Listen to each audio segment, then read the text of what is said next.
پاپا روتے کیوں ہیں؟ پاپا بیٹا کس لیے لے رہا ہے؟ پاپا کیوں روتے ہو؟ اب جو جوان میں جملہ ہے نا وہ اللہ تعالیٰ تمہارا کرے جگہ سے برداشت کرے. پاپا روتے ہو چھوٹے مان کے کنارے سے آ گئی میرا اللہ تجھے اس غریب سجاد کا سلام آئے باقی کسی جملے کو آ جائے گا. میرا اللہ تجھے اس غریب سجاد کا سلام کم سے کم تو نے اپنے بابا کو اس میں بلند دے دیا مگر ہاں سچا سمجھ لیتا دیکھا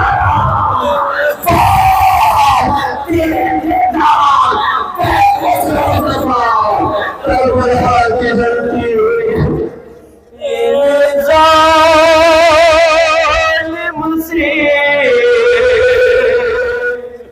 بتلا دے کوئی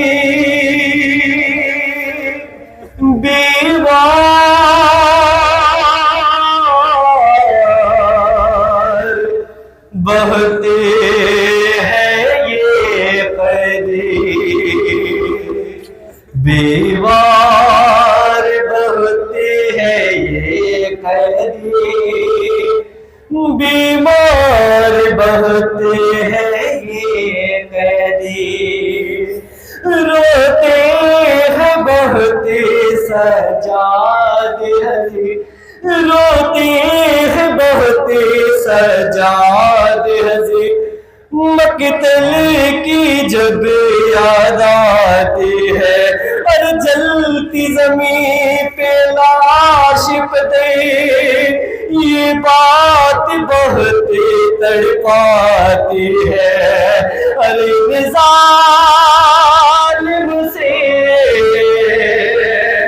بتلا دے کوئی بیمار بہتے ہیں یہ قیدی بیمار بہتے ہیں یہ قیدی بیمار بہتے ہیں یہ قیدی چھلنی ہے بدن زخموں سے میرا ہر ایک ستم سہتا ہوں میں اور چھلنی ہے بدن زخموں سے میرا ہر ایک ستم سہتا ہوں میں اور جب کوڑ لگاتے ہیں ظالم اے باپ تڑپ جاتا ہوں میں ان ظالم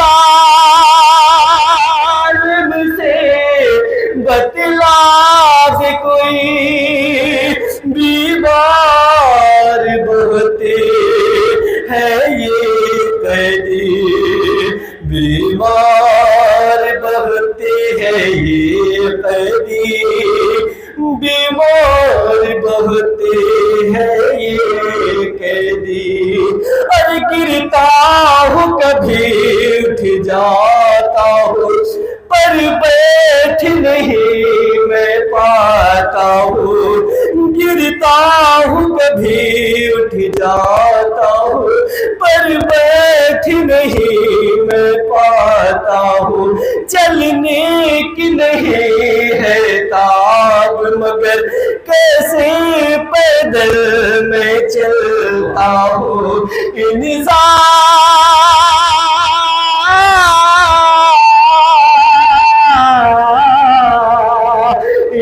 ظالم سے بتلا دے کوئی بیمار بہتے ہیں یہ قیدی.